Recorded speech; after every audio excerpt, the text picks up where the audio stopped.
All right. The Go Live live video is starting. And, ladies and gentlemen, welcome to... That's good timing. That was real nice timing. The Red and the Blue Soccer Chat, brought to you by the Evan and Aaron Show. Yes. Yes, and I am Evan, and you are... I'm Aaron. There you go, ladies and gentlemen. Hi. It's been a long time. It's been a minute. It has been a long freaking time, man. We missed you guys. We missed you. Oh. A little premature there. a little premature there. Well, it happens. It does it happen. happens. Happens to the best Yes, of us. it does. Yes, it does. Ladies and gentlemen, thank Speaking you so of, you're much. newlywed. Hey! Right there, ladies and gentlemen. Right on the ring finger. Yeah, right. Yes, I am officially off the market, my friend. I'm off the market, and I'm happy for it. I really am. I am happy for you. I was happy to be a part of the celebrations in Europe, and definitely when we got back here. Oh my gosh, dude! So, I mean, I'm going to talk about it a little bit later, but dude, if anybody needs anybody that like is a Toastmaster level, that's the guy right there, man. Oh, I'm telling you, it was beautiful, dude. Appreciate that. It was absolutely beautiful. But we have some footy to talk about today and tonight, don't we? and I think we have to start here. Oh, ladies and gentlemen. Okay. I mean, Yeah, let's think about it. Let's think about this. Yeah. While we were unceremoniously dumped out of the Copa America, first time a host nation didn't make it out of a group. Yep. It also spells the end of Greg 3Gs Berhalter. Jeez. I don't think he deserves the personal attacks that he's gotten over the last few years, but he has demonstrated time and again that he is not up to the level that is needed to manage the quality of players that we finally have available to us. Right. And you know, this has been building over a little bit of time. Yeah, check that shit out. Are we on? Yes. Yeah, we're actually talking to you, and you can hear us this time. That's good. For those of you tuned in last time, when I think sometime in early June, Yes. I believe it was. Yes, it was yeah, before all the we brouhaha. had a phenomenal show. I'd like you to know that it was was amazing. It was one of the best things that we've ever done. I think we got a call from CONCACAF. Honestly, No, whatever the equivalent of Internet Emmys are, I'm pretty sure we were up for it. And unfortunately, because we still don't have an intern, we need an intern. the audio is not Need an set up intern. correctly. You know what, though, man? That's what software updates do, apparently. Here's the thing, though. If you watched into that episode, you would be able to feel the vibe. I think you could, and I would. wonder if you could turn on the transcript. And since I deleted the video, I don't even know now. So we'll never know. Hey, there you go. But yeah, so the reality is the results just haven't been there for Greg Berhalter. And the question now turns to U.S. Soccer to find the correct person to lead this team into being, honestly, big props to Canada for what they did, Yes, and to yes. Jesse Marsh, and we'll get to that here in a little bit as Yep. well. But the reality is we are the big dog in CONCACAF, which is, that's small pond kind of thing. Yeah. But you have to demonstrate that dominance and then take it elsewhere, and we've not done that. No.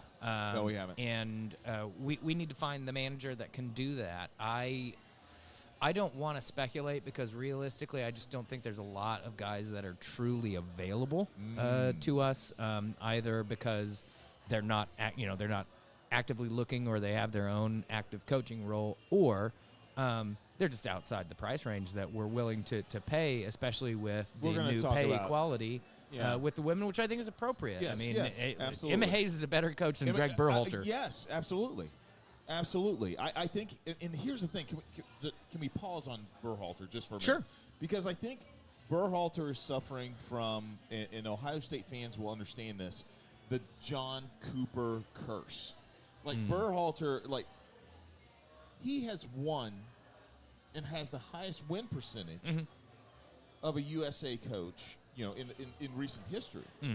But the problem is And he's not, and you said this, and I give you full credit, he's not beating the teams that he needs to beat. Correct. John Cooper was an incredible American football coach, and he coached Ohio State to so many 9-0 records I can't even count on my But when two it hands. came time. But when it came time to play the team up north, he could not get it done.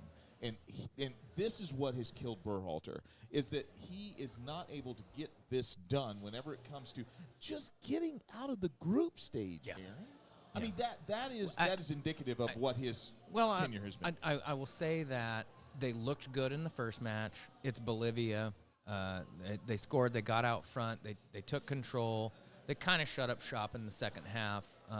Sometimes you do that in tournaments. It is what it is. They won 2-0. But maybe you continue scoring some goals because obviously goal differential ended up, could have ended up mattering in the end. The Panama match is really disappointing because it's yet again an opportunity for a lot of people to say, well, things just didn't go their way. And it's true. That it is true. And you take it in a vacuum and you look at that game and you're like, damn, they outplayed Panama for most of that game. Sure. They went down a man because of a stupid, petulant play from Timothy Weah, and he needs to own that. But when you look at it in the big picture, it still should have been a game that the U.S. should have been able to figure out how to way to win. They had the lead in it and then coughed it up within 5 minutes. Yeah. Really should have been able to manage that game better. A Chelsea-esque type move right there. It was That really poor. was. It was very, very poor. And I think it speaks to I like this group of players. I think they're very, very good. But I think one of the reasons they decided to stick with Berhalter is that he didn't push them as much. He gave them a lot more freedom. And that freedom has translated into a certain lackadaisical play. Yes. We were just talking about this. Teams of the past for the USA that have done well have been very scrappy, been very underdog, and have that dog mentality about them. But we have a set of players that we've never had at our disposal before, and they need to still be playing with that level of desire. That's what teams like Man City and Liverpool and Real Madrid do. They've got great technical ability, great individual talent, but they're still playing balls to the wall. And the U.S. is neither playing a bulldogish, old-school American style, nor are they actually utilizing the talent that's available to them. And I that's on Berhalter. It's also on the players. Players have to look at themselves and say, we didn't perform well enough. We helped get this coach fired. But what Berhalter was putting on the field day in, day out, as we've seen over the last few years, it's just not been good enough. We've seen no individual improvement. We've seen no team improvement. So the question now is, what can we do? Where do we go from here? Well, I think that we have, like you said, I think we've got a group of guys who absolutely can play. They can play. Yeah. And the issue is that when you have that together, and I hate drawing this same type of, analogy, but let's look at Man U 3 years ago. Let's look at Chelsea a couple of years ago when we went through those transitions. And you started to build. You had to build those people that you had into a system because you had a new person coming in. Problem is that instead of allowing the players to gel, and this is the big thing I had against Berhalter until really, really recently. And this is the thing that I talked about whenever I talked about Chelsea and their struggles. You have to find those 11 guys who you're like, look, these are my guys. These are the people that are going to be on the field. And you know what? This is what I'm rolling with. Yeah.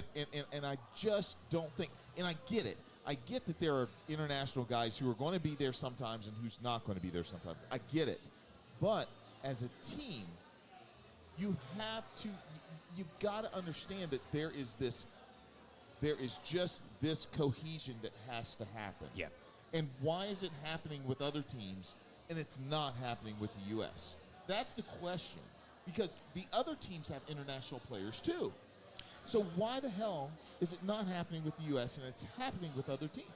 I think the simple answer to that question is the number of guys who are in disparate places. Got a handful of guys in England playing, in the championship. You got a handful of guys in Germany. You got a handful of guys in Italy. You got a handful of guys in Holland, and kind of spread across. And I don't think we've found a manager who understands how to coalesce the core strategies and tactics and formations that are being employed, right? It's not just that Christian Pulisic plays for AC Milan and AC Milan doesn't play the same formation as Juventus does. And I don't even know if that's true or not. But my point is, these guys are now good enough that we should be able to solve this problem. 10, 15 years ago, I can see where you'd be like, well, these guys just don't play with enough expansiveness and dynamism and are exposed to enough high-level, different tactics to be able to do this. These guys are. These guys absolutely are. Sure. So absolutely. The fact that we can't figure out a cohesive midfield unit, the fact that we can't create goal-scoring opportunities for guys who are scoring goals, at a decent level. Yeah. I mean, you look at Brazil and Argentina and plenty of other teams that they have guys playing in their homegrown leagues. That they're not all playing for Manchester City. Yeah. They're not all playing for Real Madrid. Right. But those guys are still contributing. They're still scoring goals. We need to figure out how to make that happen.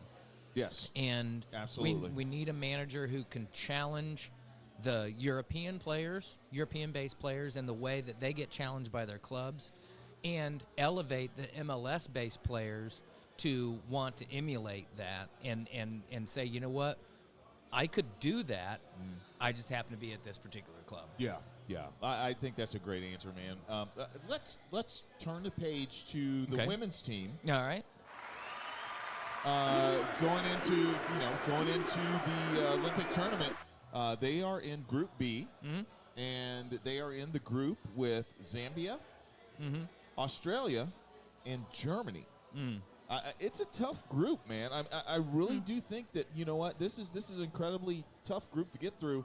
I would not call it the group of death, but I think that with the way Emma has these women playing at this point, the way the women are playing with passion, the way that they trust each other, the way that they're like, you know what, look, I don't care if you're 16 or you're 26 or you're 32 years old. I trust that you're going to get out there and you're going to do the thing you're supposed to do. I think that starts with management. I think that starts with Emma Hayes coming in and saying, look, you guys are on this team for a purpose. But with this group, I think the U.S. advances. I think they get out of the group If the U.S. stage. don't advance, it's considered a failure. It's considered a failure. But the way that the momentum that they have coming into this match is absolutely, I think is awesome. These guys, let's see. Well, they've got Mexico and Costa Rica to kind of gel a little bit more. Alex Morgan being dropped is an interesting decision, though not as crazy as dropping Landon Donovan from the 2014 national team. Yes. Do you think this young group of girls are ready? Young women are ready? You know what? I think this is an opportunity for them. I think this is an opportunity for them to show that they are. Do I think they are? I do. I think that as a team, if you come in with a set game plan, you know how football is, my friend. Football changes on an edge of a knife, right? I mean, it changes, and anything can happen. I think that if you're prepared mentally, which, I mean, the performance against Vietnam and the performance against Wales that they had, I really like what they did, there. But then we fast forward. There's a little Obama slip in there. You know. I'm just saying. That's what I do. But no, then you come into the beginning of the month, and these women are just they're psyched. I think they're ready to actually. I think they're ready actually to get on the stage and show, hey, you know what? Last year, we really weren't at our top, at our best. I think that they're ready to show that, hey, we've got the people that are ready. We've got the people that are going to get this thing done. And then, like I said, the last two matches against South Korea, just dominant. I mean, it's South Korea. But any time you get on a pitch, anything can happen. U.S. took care of business, and they took care of business really well. So I've got nothing but praise for the women's team. I think that they're going to get past this group stage, and the Olympics is going to be the place where I think the U.S. reasserts themselves as, top contenders. Let's just put it that way. I'd like to see that. Yeah. I think we very much have to have the mindset of we don't rebuild. Yeah, no, we just reload. Oh, and by the way, on this day, 25 years ago, Brandi Chastain, thank you so much. But the U.S. Women's team won the World Cup. I think, was that the first time they won the World Cup? In 99? No? No, I don't believe so. I believe 91 they won it. Okay. I think they won the inaugural. 99. I could be wrong about that. And somebody's really, truly going to fact check me on that. 99 was the one where I think everybody took notice and said, "Oh wow, we've got something here." So where's Io when we need him? Yeah, there you go. There you go. Be our resident women's game authority. He really just needs to become a third part of the show. Is all I'm saying. Yeah, absolutely. Io, if you're listening, hey, that's you should an invitation, really do man. this. So. It's an invitation. So, all right, ladies and gentlemen, anything else about the U.S.? No. I think honestly we spent a little bit too much time on the men's because at this point it's just speculation. We've been saying the same thing about the men's team for the last couple of years, and it's bittersweet. We've got this incredible group of players, and they're still young. They're still young. Yes. So there's still time. But, man, to have this kind of performance this close to a World Cup that we're hosting that we should realistically go deep in. Yes. I given the talent we have available to us, quarterfinal, semifinal seems like it should be within reach, and with some good draws, some decent performances, a little luck, you might find yourself in a final of your own World Cup. And right now, that just seems miles away to a lot of US fans. Yeah, I tell you, this was news today that I think to anybody that follows the U.S. men's national team, I think we knew it was going to happen. But I think this is news that allows us to be like, okay, now let's reset. Let's figure this out. Let's go after whoever. Jurgen Klopp. Well, And, hopefully it's an indication that U.S. soccer realizes the mistake it made by doubling down on Berhalter. I don't think he was a bad choice in the first place. No. But after the last World Cup, after all the fallout and everything went on, which is not necessarily his fault, that's just bullshit. Yeah. Real Housewives of U.S. soccer kind of drama that I just don't think is worth spending a lot of time on. That's true. But from a managerial standpoint, you just didn't see improvement. The best thing they could say was he was getting decent results, and he was up to a point. Yeah. But they really need to choose a new direction, and they need to be smart about it. But I also think they need to be fairly quick about it because they need to get these guys ready and moving forward, because we no longer have any truly competitive matches to play. This was our chance to really bring a lot of these guys together. I know 2 years out, but still, I mean, if you don't think Germany and France and England have in mind their cycles. Oh my God! Every 2 years, what's coming through, who's available, who's the new guy. Yeah. Then we need to get on this. So. Yeah. And on that note, we can transfer over to the two major tournaments that are going on right now. And one of which we got to travel to. We went over to Germany and had a good time. Man, Did you enjoy yourself? You got to see a couple games. I know. I got to see a few games. It was like I felt like you were dad. And you were looking at your son like, I was so happy. I was just so happy. You happy, son? I'm like, just yes, I am. So it was awesome, honestly, I'd obviously I've traveled for international games before, but to have three couples that really got along great and just spending time together, we all kind of converged. We all started the trip differently, but ended up in Essen, and then using that as a jumping off point to go see Turkey versus Georgia in Dortmund. Wonderful match. The Turkish fans and the Georgian fans, Yeah. but I mean, I think as you saw as the tournament went on, the Turkish fans were just fantastic. Yes. And that was a really, really great game. The scoreline was a little flattering to Turkey because of the goal in the 96th minute, because Georgia Yeah. was throwing everything forward for an equalizer. But Yep. super exciting game. Then a game in Frankfurt for England versus Denmark. There you go. Beautiful, beautiful stadium. Horrible, horrible game day experience, just from a standpoint of their logistics and getting on the train and stuff like that. But Yeah. I'm not going to complain too much because I still saw England play Denmark. And then Turkey-Portugal was another just a great, fan experience back in Dortmund. Almost the exact same seats, really. And just another tremendous experience. And then, obviously, every day we'd be back at the house watching games on the big screen or going out to Fan Fest and stuff like that. So all I'll say is this: if you get an opportunity to go to a tournament like this, even if your team isn't necessarily qualified, go. It's just a wonderful, wonderful experience. And we saw, I mean, the entire first round only had one, I think, scoreless draw. Then a lot of the group matches were super exciting. The quarterfinals, 3 of the 4 went to extra time. 2 of the 4 went to penalty kicks. Yesterday and today we've seen some phenomenal games, and now we get wonderful. It's not a classic matchup because I can't think of too many times that England and Spain have played each other in major tournaments in truly knockout moments. I just can't think of that. Yep. So this will be unique, but these are 2 massive fan bases. Evan, who do you have in this final? What's your thoughts? Man, there's a couple of things. Number one, I want to back it up just a little bit and just throw a plug out there Back for that thing everyone. up. Yeah, exactly. I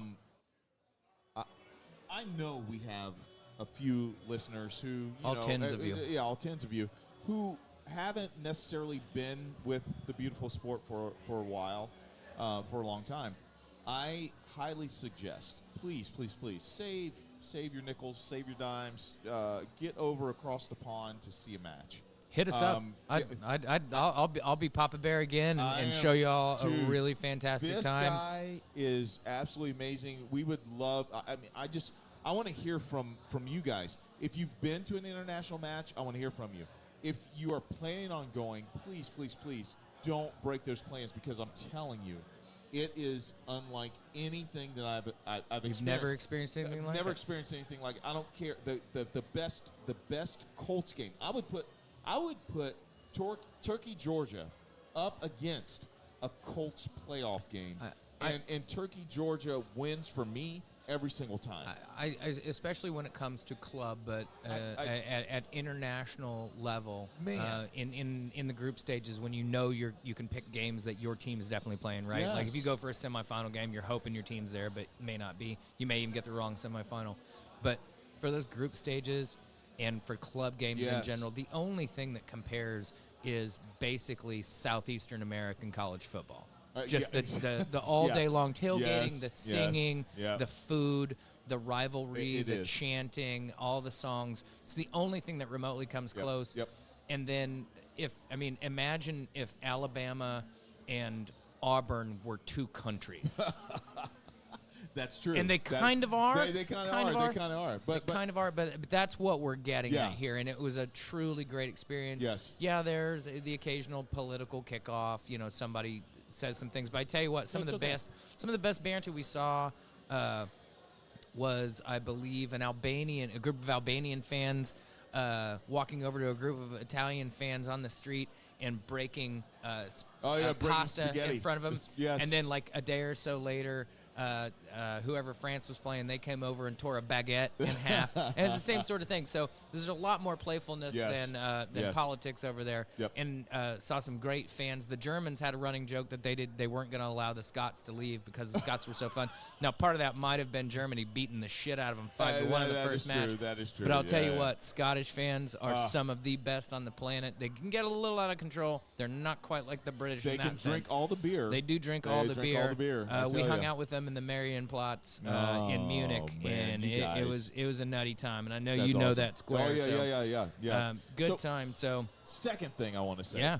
If you are a fan of the beautiful sport, I highly recommend going to your favorite team's stadium. Oh, absolutely.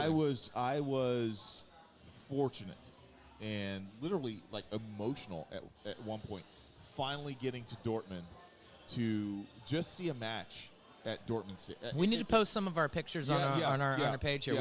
We've been slacking on that. Yeah, we'll post some. Guys, listen, it is a for fans, it's a cathedral-like experience. It really is. It's like, oh my gosh, I made it. I finally made it.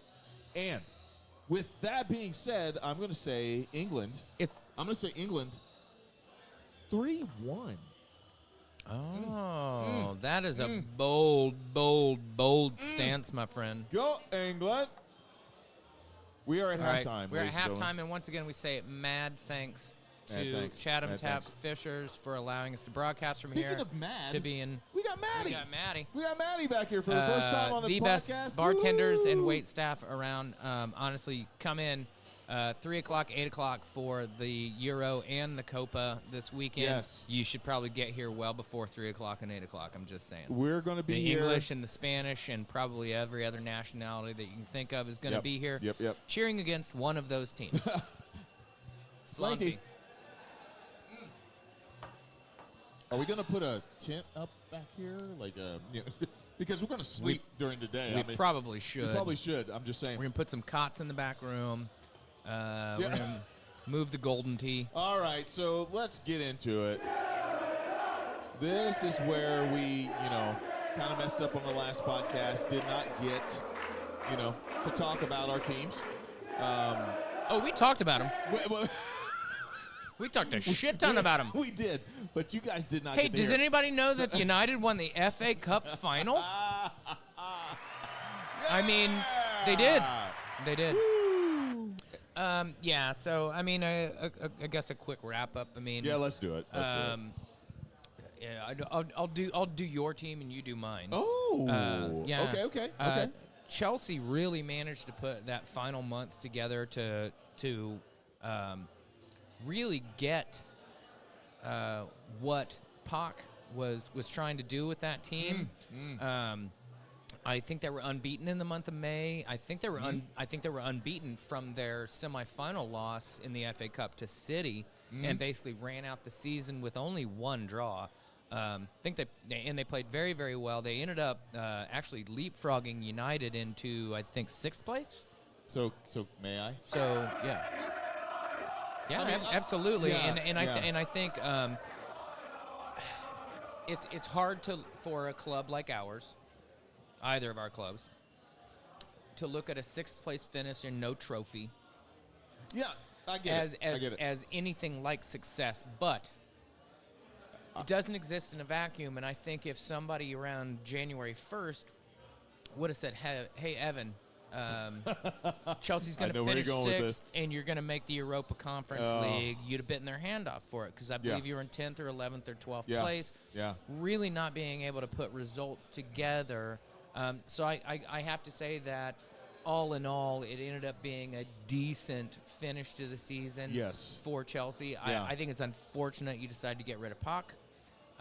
Yeah. I don't know enough about Enzo Maresco other than he's managed to take a Leicester side up. That's a good thing, but I think you're taking a chance on a smaller club manager. I do. But he also may have some insight on Enzo Maresco. He's either Italian or Argentinian. Italian, I think. So, well, that was very jingoist, I think. Yeah, there you go. Oh, wow. No, it wasn't. Stop it. Hey, here's what I'll say about this. Okay, in Maresca is the least of my concerns right now. Yeah, that's fine. The least of my concerns right now. I think that, you know what, the fact is that Todd Bowley exists. Todd Bowley exists, and I think, Pochettino, I wonder if he didn't. I wonder if he's like, hey, look, I think my stock is high because I've got this team that finished mid-table. I've gotten them to 6th. And he had the forethought and the foresight to say, I want to coach the U.S. men's national team to a World Cup title in 2026. Are you with me? If that happens, I would be very, very happy. But That's not going to happen. It's not going to happen. But here's the thing. I think Chelsea surprised us all. You're absolutely right. They, if you would have asked me in March, if you'd asked me in April, early April, if you'd asked me in early April, hey, they're going to finish 6th, I'm like, nah, bro, I don't think so. And coincidentally, next year, we don't get that 6th position. The Europa ends on the 5th position, if I'm not mistaken. Well, it was different this year because of the fact that City had won the Champions League. Right, so right. that I mean, there's so many machinations at play as to who gets what and all that shit. I mean, the fact that United won the FA Cup bumped you from the Europa League to the Europa Conference League, which is to me that's weird. Well, like we won a domestic cup, so that somehow influences international club competition. Odd. Either way it goes. I'm happy Fulham that made the Europa League one year because they had the fewest yellow cards in the league.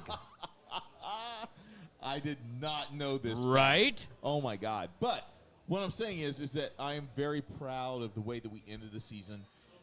Cole Palmer. If we do not, Cole Palmer on the penalty kicks in the Euro. Yes. If we do not smooth. do everything to keep this young man and make sure he retires from Chelsea, my God, dude. What's he on right now? What do you? I mean, you signed him from City, so I'm assuming it's either a 3 or 5 year deal. I think it's a 3-year deal. I'd start renegotiating right away. Absolutely, right now. It's like right. Dude, hey, man. You are the future of this club. Yes. You're clearly somebody we need to be building around. Yep. And we need to keep you. We can't have you disappear into Real Madrid or Barcelona or City. Yes. Going back to City. Nope. Please know where Papa Pep didn't want you. That's right. I am not saying that he is this player, but for our team, he is the Kevin De Bruyne. He is our Kevin De Bruyne. We need a number 9. And if we have a number 9 who is solid, who can come in and he can deliver to, he can also not just assist, but he can score. I see what you're saying. I was like, Kevin De Bruyne is not a number 9. No. I'm saying that if we can get a number 9 I see what you're saying. And he can play off that number 9, my God, man. I mean, I tell you. But we need to build a team around. There used to be this Belgian guy named Romelu Lukaku. Big Rom. I'm a fan. I am a fan of Big Rom. I don't know why. Yeah. I just am. I think that he reminds me of like a tertiary character out of Good Times, but and it just makes me feel good. It makes me feel good. I think obviously a number 9 and probably a center back are your most important positions. You've got youth at a lot of places that I still think you need to let it play out. I mean, look, we've been harsh on Nico Jackson. We have. As we should be. But yes. How old is he? I mean, Nico's like 21, 22. He's still in a position Yeah. to be like, okay, I needed time to find my feet. I needed time to fit into this. And by the way, y'all keep changing managers. So where am I supposed to fit in? And I'm sorry. He's 26 years old. Oh, no, 23. Okay. So all right, 23. This is a make or break for season. Make or break season for him. But listen to this. How old's this Mudryk? Lineup, dude. Mudryk is 23. So see, I feel like Enzo is 23. I feel like the problem for Maresca right now is that this team is either on the cusp. Yes. Or they're on the cusp. You know what I mean? Yes, I do know what you mean. But think about this: a healthy Noni Madueke, where he can play day in and day out. A healthy Christopher Nkunku, he can play day in, day out. I really think. I think your problem is there's never going to be a healthy. I don't think think there's ever going to be a 30 games a season Nkunku. Look, man, Michael Owen. Michael Owen had those injuries. Ryan Giggs had early injuries. Right. Some of these guys, for as great as they are, for what they can do, are not built for this grind. I get it. I totally get it. That's why I really think Aaron Gordon should start. Aaron Gordon should. No, he starts for Tottenham. No, Gordon. Alan Gordon starts for Newcastle. Aaron Gordon starts for the Denver Nuggets. No, shit. Anyway, I really do think that Anti-entity. I really do think, number one, and I said this before, guys, and I will say it again, and then we'll wrap this up and we'll move to United.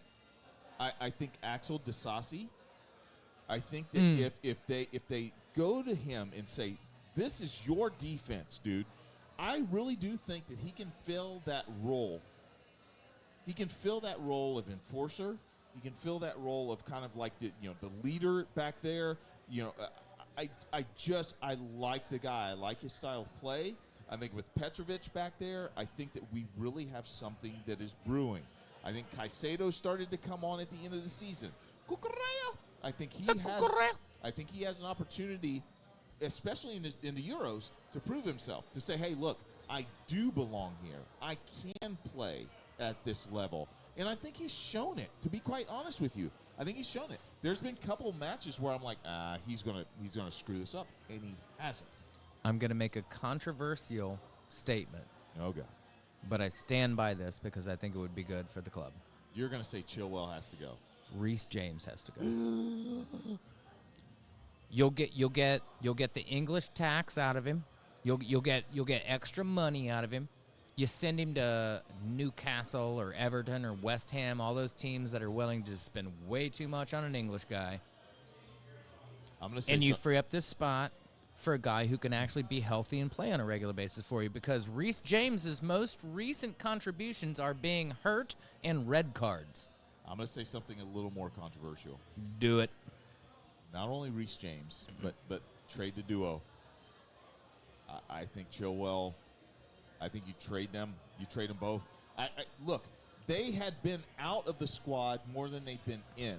And seriously, and Blues fans, you can fight, you can push back on this. Yes, when Reece James came back, okay, yeah, this was when they were able to cobble together a sixth-place finish. Had nothing to do with him. He had nothing to do with it. No. I'm sorry, he had nothing to do with it. I think I love it. You'll be surprised by this. I think if you can convince Ben Chilwell that he's an all-around come-off-the-bench guy, start in some cup competitions, he's worth keeping around. Reece James has been named as a captain. He's got a certain stature that his body's not really allowed him to live up to. He's just injury prone. He's only 24. I know, and that's why a Newcastle or an Everton or a West Ham or an Aston Villa will give you way too much money for him. But the ruthlessness at this level has got to be there, and you need somebody to look at that and say, you know what, Reece, we're going to give you one more season, and if you can't, then this is what's going to happen. But behind the scenes, I'd be like, nah, cut bait. No, I get it. One other player I want to talk about is Dewsbury Hall. I think that he can help in the midfield. I really do. I think he can help in midfield. I think we maybe a little too young, but I think but look, we'll hint toward my team. Kabi Mainu. This time last year, we were like, ooh, what's he going to be able to do? That guy and is now all of a sudden has jumped onto dude. the scene. I don't know if Dewsbury Hall can do that. You never know. You absolutely never know what an 18, 19-year-old kid is going to really be able to respond to and do. But he does seem to have that composure. He does seem to be ready for it. Look at that. I just pulled it up. Are they pulling him back? He's technically your player. I understand that, but does not have to be listed on the roster. Ladies and gentlemen, I just pulled it up. No, he does at the beginning of the season, because right now Mason Greenwood and Jadon Sancho have to report for camp. Until we sell them, they have to report for camp. Same sort of thing. All right. All right. I was going to say something. I'll where the hell it. was he? He was at... He didn't go back to Inter, did he? No, he went to Roma. He went to Roma. Big Rom. And now that Jose's not there, he doesn't want to be there. I would say, hey, it might be time to pull Big Rom and see how he does in this system. Let's just see how he does. That's the only thing. No. Wait. He's how old? He's 31. He's 31. I think that he's the same age. 6'3", 203 pounds. Bullshit. Yeah, right. That should be 223. There's absolutely 25. no way he is 6'3" and 203 pounds. No. Anyway, ladies and gentlemen, before Aaron just takes a crap all over Chelsea. Hey, we're ending on a high note. 6'5", 6'9" with the afro. Let's go ahead and do this. All right, ladies and gentlemen. Those Red Devils, man, I tell you, they have an interesting off season time here because once again, the whole brouhaha circling around Ten Hag. Is he going to stay? Oh, he's already signed a new contract. Yeah, I know exactly. That's what I'm saying. Yeah, it's like okay, that's been settled, and so now it's like there were questions, and I was reading. You'd be proud of me. I was actually reading some of the Manchester United shit, and they're like, oh, Onana, is he the guy? Well, you know what? There hasn't been a move yet. No, they're not going to change on him. And so Onana's going to. As a Chelsea fan, he had a rough start, but he had a rough start. finished the season just fine. I'm not mad about him. Finished strong. As a Chelsea fan, I think United is in a good position. I really do think they're in a good position. I think there's a couple things they got to figure out though. Yep. And it's always that question coming into the season. It's always the Harry Maguire question. Are you I'm preening my monkey. Clean the bugs off there. I'm preening my monkey. There's always the Harry Maguire question. Is has he lost a step and stuff like that? And I'm going to jump on the boat to say no, he has not. He never had a step to lose. I'm going to say Harry Maguire bleeds. He bleeds Manchester United. I think the fact that he is not on the English national team. He got hurt. He got hurt. He had a withdrawal. I think that's one thing. But I think that if he was healthy, he would be. Oh, if he were healthy, he'd be starting. Honestly, this is not Manchester United bias. This is watching the English national team over the last few years.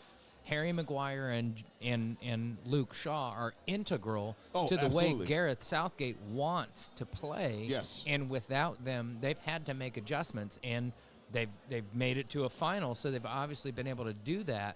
But you can see that once Shaw is out there, they've been able to play in a way, and this is no disrespect to Kieran Trippier. He's a fantastic player. But A, he's a normal right back. Yes. And B, when he plays that left back position, he just doesn't get forward and have the same ability. Shaw is phenomenal on the ball. He's always getting forward, and he's good enough defensively. He's maybe not quite as good as Ashley Cole going forward, but he's pretty good, and he's better than Ashley Cole defensively a little bit. So they kind of balance out, and I think Ashley Cole's probably the best left back in the Premier League. Luke Shaw, if he could ever fucking stay healthy for a season, would absolutely put his name up there, but he just can't, so he's not. So it is what it is. So the one name I wanted to ask you about. All right. The one thing when I look at this squad and I'm like, man, Manchester United, man, they got a good squad. Is the Casemiro question. He's gone. He's gone. He's already gone. How will that no. What I'm saying is, do you think that leaves a void? No. Okay. Damn. Let me finish my thought. Fuck. Wow. I dropped the F-bomb at 45 minutes. Mom and Dad are not going to be pleased. They're not going to be.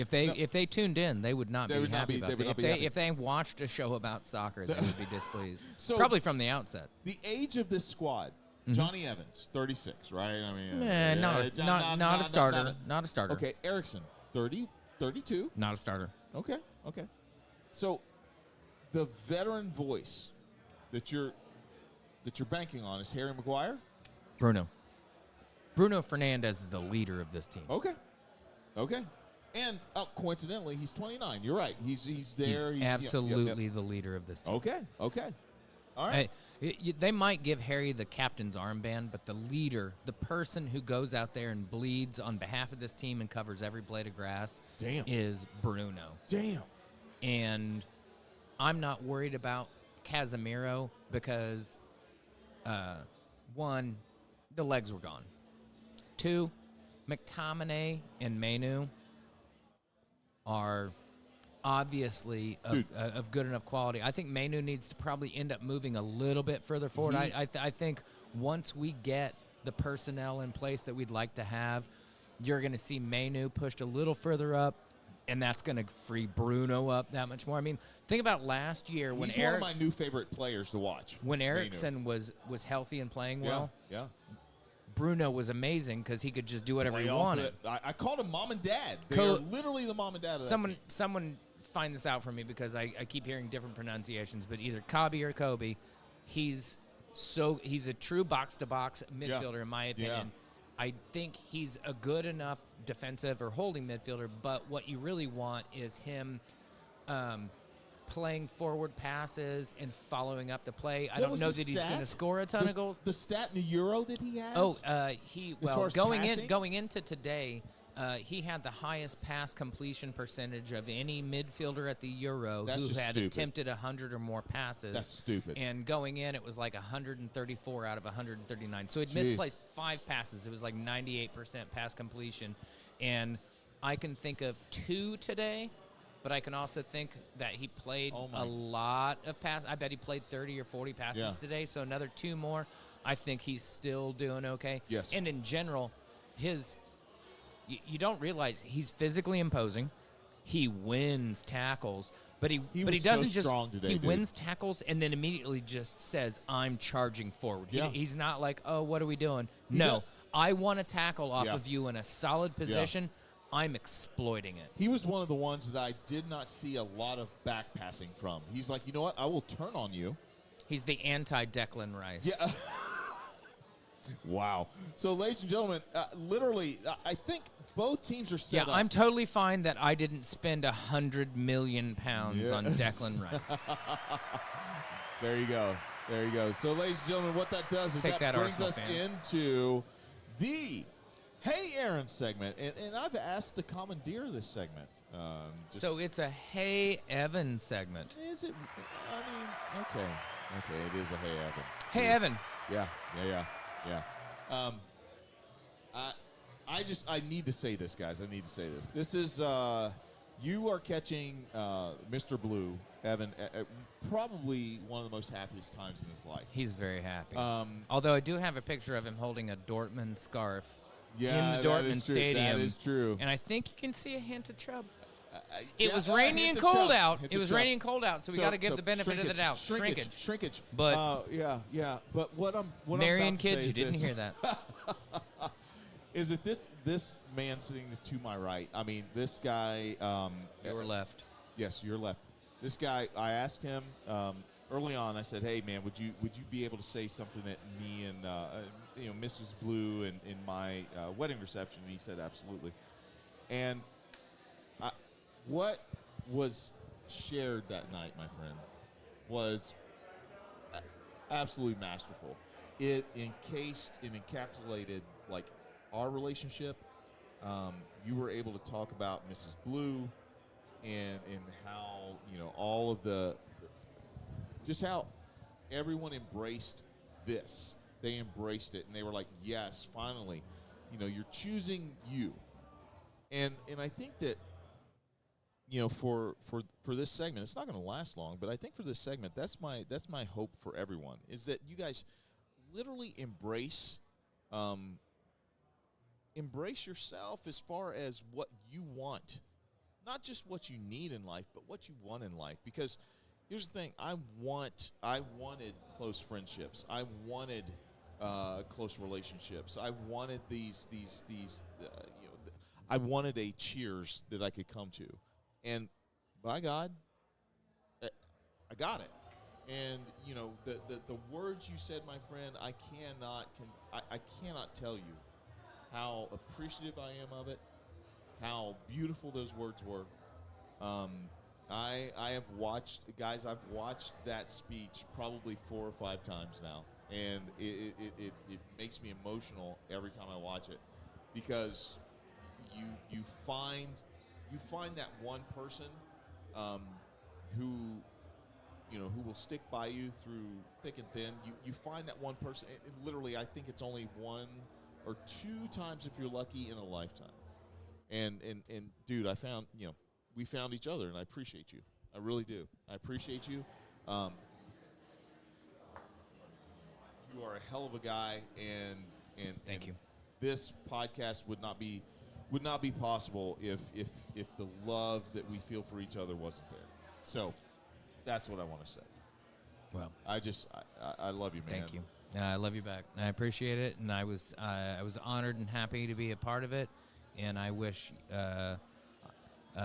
you and Mrs. Blue just all the best, and I hope for a wonderful future for both of you. Yes. Ladies and gentlemen, what that does is that brings us, oh my gosh, we're going to make the gram. That brings us to the Aaron's final thoughts. Oh. And the drunk crowd who stuck behind later. That's it. Aaron's final thoughts. Guys, listen, thank you so much for joining us. You've got to be here Sunday. You've got to come out to Chatham Tap absolutely. Fishers. If you're not able to get the Fishers, get to Butler, get to downtown, Mass Ave, wherever you can. But please come here. Chatham Tap Fishers will be here. Yep. And we would love to watch the final of the Euro. And you know what? I think we'll probably endure until the final of. Again, we may set up a tent city in the back and have some cots and some hot soup for everybody who needs to sober up or whatever they need to do. So I'm going to shut up, and I'm going to go ahead and toss it over to my friend Aaron for his final thoughts. Aaron, what you got for us tonight, my friend? You know what I got for us is you got to take a very interesting trip to Germany with your class before. For those who don't know, Mr. Evan is a professor of history at a local college. And they did a kind of study abroad, if you will, or some sort of exchange program, I guess, in Austria and visited some historical sites. And one of those sites was a place I had visited before, but Mrs. Red had not visited before, and it was something we felt was important, and we went to Dachau. And it's just something everyone should see to be a reminder of the grotesqueries of what can happen when power is left unchecked and people don't pay enough attention.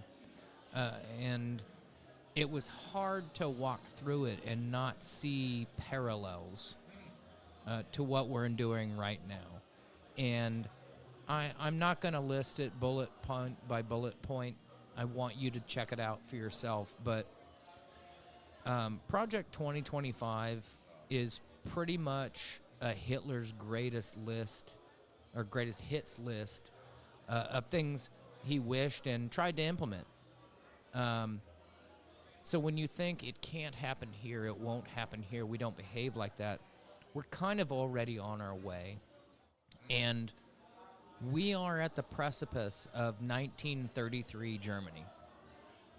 We gave this man a shot. Some people said, oh, it's something different. Let's try it. And we saw how horrible it went. And the similarities are ridiculous. Both have been convicted. Yeah. But both are known criminals. Both are somehow allowed to run for office again. And it is not a stretch. It is not an exaggeration. It is not hyperbole to say that a second Trump presidency could lead to the shredding of what we know as modern American democracy. Project 2025 basically lays out taking away reproductive rights, voting rights, going after political opponents, all sorts of things. I appreciate it if you're like, damn, Joe Biden's old. He is. Dude's old. I got to be honest, Donald Trump's fucking old, too. Neither one of them sound real great when talking into a microphone, but I'll take the guy who's not overtly for fascism. I'll take the guy who has spent his entire career fighting for the common man, representing the common man. You can disagree with policies, but this isn't about policy anymore. This is about a cult of personality, and this is about making decisions that will truly rend the fabric of what all of us consider to be this great American experiment. So I urge you, do the basic research. Just type in Project 2025 and all the tenets of it. And if you agree with those things, then you and I probably aren't friends. And if you don't agree with those things, then even if Joe Biden is the worst concept of a president you could possibly ask for, then just don't vote. Those are your choices, right? Like, honestly, I mean, I guess if you want to throw it away on Robert Kennedy Jr. and the wormhole in his brain, you can do that. But the reality is we are faced with an incredibly important decision that not quite 100 years ago, people in Germany were faced with as well. And the aftermath of that is some of the ugliest history we can possibly imagine. And the people who got us out of that are all passing away. And I think that's why it's beginning to get lost to the vagaries of history, right? The stories just aren't getting told. But I'm here to tell you that walking through that and seeing all of the absolute parallels. Oh, well, first it was just, your political speech we don't like. Oh, well, now, artistically we don't like what you're doing. Oh, well, you're homosexual. Yeah, that's not cool either. Oh, you're Jewish? No. They're trying for a blatantly overt Christian national government. It's not what we're about. So I urge you, just do the basics and follow your heart. Because if that's what you want your country to be, you've got to stand up for it. Yes.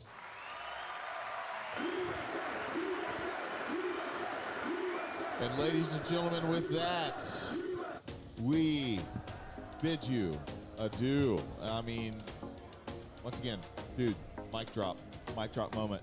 Guys, listen, thank you so much for joining us tonight. We're going to sign off like we usually do. Hashtag Black People Vote. Hashtag say gay, hashtag vote blue. We love you. Peace.